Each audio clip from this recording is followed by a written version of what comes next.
Le SIEC, le salon de l'immobilier des espaces commerciaux, les 11 et 12 juin 2025 à Porte de Versailles sur Radio Imo et Radio Territoria. Et oui, bonjour, bienvenue sur nos antennes, toujours en direct du SIEC, édition 2025. On vous fait vivre en direct cet événement à la Porte de Versailles. On attaque la deuxième après-midi, enfin la première après-midi, premier jour. Je suis avec Hugo Perper, vous voyez, je me perds. Bonjour. Bonjour. Comment ça va ? Vous êtes CEO de Nikito. Oui, tout à fait, CEO de Nikito, une chaîne de parcs d'attractions de loisirs indoor. Tout à fait. Vous venez d'arriver, là, vous êtes là aujourd'hui. Comment se passe à chaud, là ? Comment se passe cette édition 2025 ? Comment vous trouvez le salon ? Le salon se passe très bien, c'est toujours un petit monde, ouais. Tout le monde se connaît, donc ça permet de savoir qui est passé où, quelles sont les nouvelles du marché, qui signe quoi, aussi bien au niveau des bailleurs qu'au niveau des preneurs. Alors, vous l'avez dit, vous êtes un acteur en pleine expansion dans le monde du loisir immersif. En quelques mots, qu'est-ce qui fait de Nikito son ADN ? Qu'est-ce qui fait sa singularité ? Alors nous, on fait des... Qu'est-ce qu'on fait ? Nous, on fait des parcs d'attractions indoor. Aujourd'hui, on développe, on a deux formats. On a un format sur 3000 m² qui est un concept plutôt à destination des familles. Ouais. Puisqu'on a monté à l'origine des parcs à trampoline. Donc on en a deux. On en a un à Alfortville, en région parisienne, sur 3300 m². Et on en a un autre qu'on a ouvert cette année au mois de février, sur 2600 m² dans le centre commercial Quai des Marques à Franconville. Donc c'est plein de trampolines. Ouais, c'est du trampoline, Ninja Warrior, c'est tout ce qui est loisirs actifs. Donc, notre cible de clientèle, c'est vraiment les enfants de 7 à... Le cœur de cible, c'est les 7 à 12 ans. Et puis on a développé un nouveau concept en avril 2024, qui est un gros multiplex, qui se veut vraiment comme un parc d'attractions en indoor, avec à l'intérieur une programmation beaucoup plus large, donc une programmation pour les familles, mais aussi pour les adultes et pour les entreprises. Avec, on a du bowling, du karting. Idéal pour les team building. Team building, c'est une grosse partie de notre chiffre d'affaires, ça représente à peu près 20% de notre chiffre d'affaires. Et ce gros parc qu'on a ouvert sur 10 000 m² dans le centre commercial de Domus, marche extrêmement bien. On a eu au bout de 12 mois déjà 400 000 visiteurs. D'accord. Donc adultes et enfants, là vous... Adultes et enfants, oui, c'est 400 000 visiteurs, ce qui nous positionne comme le 9e parc d'attractions français, juste devant Vulcania. D'accord, ah oui, donc belle performance.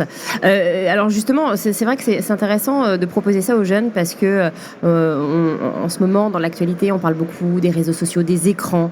Là, c'est quand même top ce que vous proposez. Du sport, des jeux en plein air, enfin indoor, mais les jeunes sortent de chez eux, font du sport, de l'exercice ensemble. C'est quand même assez sympa. En fait, on répond vraiment à l'aspiration de la population, enfin de tout le monde, de tout et un chacun, qui est qui valorise de plus en plus le temps passé ensemble, du temps passé en famille, du temps passé avec ses enfants, du temps passé avec ses amis. Trouver des lieux où on peut passer un bon moment et puis se faire plaisir. Et c'est ce que je vous disais en antenne, c'est vrai que dans notre société aujourd'hui, quand on est parent, c'est assez compliqué à trouver ce genre de lieu parce que on n'a pas beaucoup de temps, on a tous des travails très prenants, on a envie de passer du temps qualitatif avec ses enfants, en même temps de pas trop s'embêter au jardin pour enfants, c'est un peu compliqué. Là c'est vrai que ça répond aux envies, aux besoins de tout le monde au final, des adultes, des enfants. Oui, c'est ce que vous constatez, vous, chez vos clients ? Oui, on constate qu'en fait, si vous voulez, les loisirs, c'est pas nouveau, les loisirs, ça existe depuis très longtemps. Ce qui est nouveau, c'est qu'aujourd'hui, il y a des nouveaux opérateurs qui sont arrivés comme Nikito, qui ont remodernisé, qui ont remis un coup d'élan au loisir indoor, qui était vu un peu comme un monde de forains avec des parcs souvent dans des zones industrielles, de temps en temps un petit peu poussiéreux, Et là, il y a beaucoup de concepts qui se développent. J'ai pas mal de confrères qui développent aussi d'autres concepts très intéressants. Où on a des espaces qui sont très immersifs, très qualitatifs, où on peut bien manger, qui sont insonorisés et qui ont des activités extrêmement modernes, ludiques. On peut réserver en ligne, facilité de réservation, donc c'est en train d'être vraiment dynamisé. Est-ce que ça s'adresse à tout le monde ? Je dis par là à toutes les classes sociales. C'est combien une entrée ? Oui, ça s'adresse absolument à toutes les classes sociales. Il n'y a absolument aucune corrélation entre le succès d'un parc de loisirs et le niveau de revenus de la zone dans laquelle on est. D'accord. Donc c'est pas du tout des facteurs. Oui, vous misez sur le quantitatif en fait. Nous, ce qui compte, c'est la densité de population, principalement, et l'intensité concurrentielle. Alors les lieux de loisirs comme ça, est-ce qu'ils peuvent s'implanter partout? Est-ce qu'il y a des typologies de territoires, de bâtiments plus adaptés? Aujourd'hui, c'est vrai qu'il y a historiquement, c'était beaucoup dans des bâtiments indépendants, dans des zones industrielles. Aujourd'hui, on voit que ça fait déjà quelques années que les bailleurs mettent sur toutes leurs petites pancartes qu'ils veulent mettre du loisir, ils veulent créer des lieux de vie. C'était très difficile il y a 4-5 ans. Aujourd'hui, on voit que il y a des assets qui permettent de faire rentrer du loisir. Nous, la complexité, c'est qu'on paye des loyers qui sont bien inférieurs à ceux du commerce et que du coup, sur un asset existant, en fait, on vient de détruire de la valeur à l'actif avec nos loyers qui sont faibles. Mais c'est vrai qu'aujourd'hui, avec les grandes surfaces qui diminuent leur surface, pas mal d'enseignes de textiles qui déposent le bilan. Il y a de plus en plus d'opportunités. Et quand il y a des cessions d'actifs ou sur tous les nouveaux projets, c'est vrai que le loisir aujourd'hui est totalement intégré. Et c'est vrai qu'on en parlait ce matin avec le délégué général de la FACT, la Fédération des acteurs du commerce dans les territoires. Et c'est ce qu'il me disait. Il me disait que tout ce qui était enseigne de vêtements, c'était une catastrophe. Bon, en revanche, restauration, ça cartonne. Tout ce qui est restauration c'est tout ce qui est lieu de vie, c'est tout ce qui permet aux gens de passer un bon moment ensemble.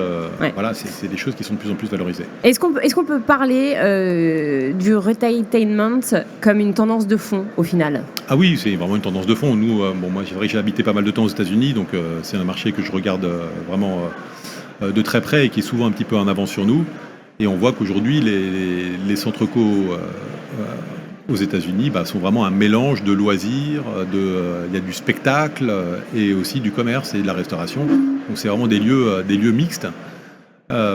Et donc c'est vraiment la tendance, c'est une tendance de fond et c'est vers ça qu'on s'oriente sur les prochaines années, c'est certain. Donc vous pensez que c'est vraiment une mutation des usages de la population, un changement d'habitude? C'est complètement un changement des habitudes et je suis absolument persuadé qu'il y aura du loisir dans tous les centres commerciaux dans les années qui viennent. Maintenant, il suffit de voir le nombre de propositions qu'on a par semaine. Ah oui.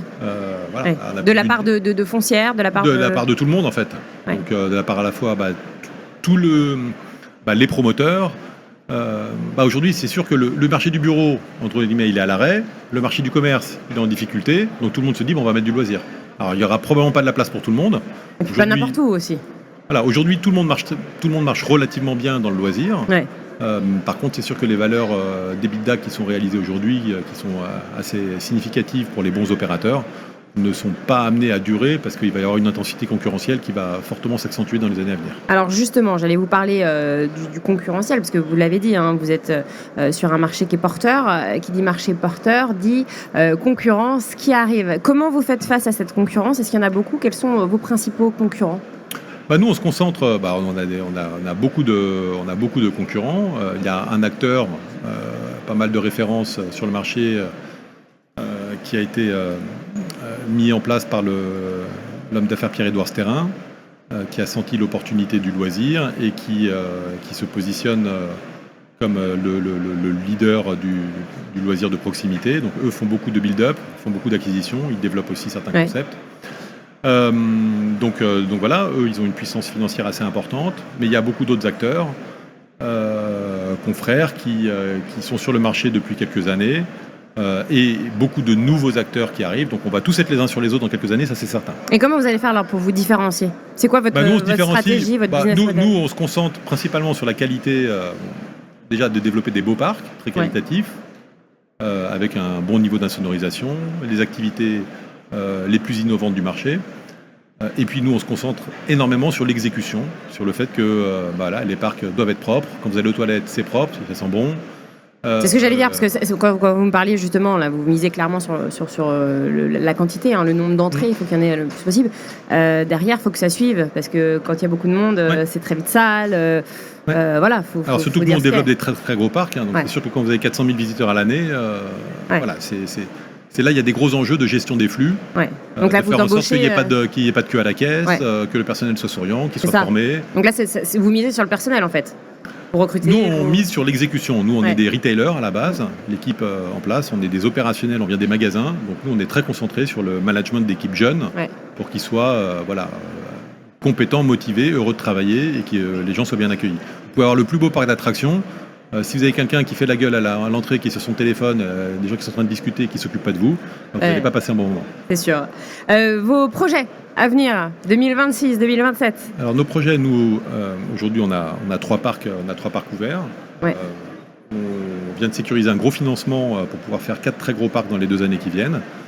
Il y en a un qui sera à la Croix-Blanche, qu'on ouvre avec la compagnie Falbourg sur 7000 m².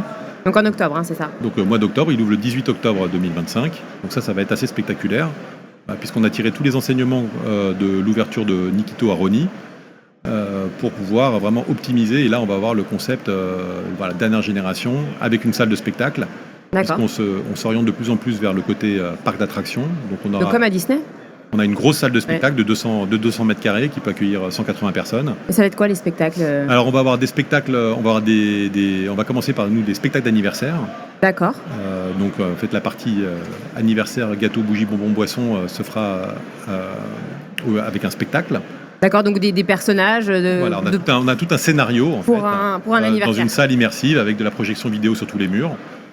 Donc on a ça peut être aussi des dîners immersifs, des dîners spectacles. Et là encore une fois, si vous pouvez nous donner peut-être une fourchette des prix pour savoir à qui c'est. La fourchette des prix, on reste sur nos prix, c'est à peu près c'est 30 €, c'est 30 € par personne. Par personne, d'accord, Voilà. donc c'est accessible pour tout le monde. Ouais, c'est pas un public privilégié. Non, nous on est vraiment grand public. Ouais. Avec une tarification qui dépend vraiment aussi des périodes dans lesquelles vous voulez visiter le parc. Si vous venez le samedi matin à 10h ou en semaine, ce sera moins cher que si vous venez le samedi à 16h. C'est sûr. Et puis pour finir, le SIAC, édition 2025. Donc là, vous l'avez dit, une belle édition. Quelles sont vos attentes cette année? Est-ce qu'il y a des objectifs que vous êtes fixés? Non, moi le SIAC, c'est vraiment pour moi c'est principalement un lieu de rencontre. Après, c'est vrai qu'on a quelques rendez-vous avec nos bailleurs pour faire le point sur certains dossiers qui sont en cours. Ouais. Mais voilà, c'est surtout pour échanger, prendre les tendances du marché. Vos business model, à chaque fois, c'est des bailleurs. Hein. C'est ça. Vous... Nous, on n'a pas vocation à faire de l'immobilier. On va peut-être être obligé d'en faire sur certains assets. Ouais. Mais nous, non. L'idée, c'est pas d'acheter des murs. Nous, on est des opérateurs. Ouais. Uniquement.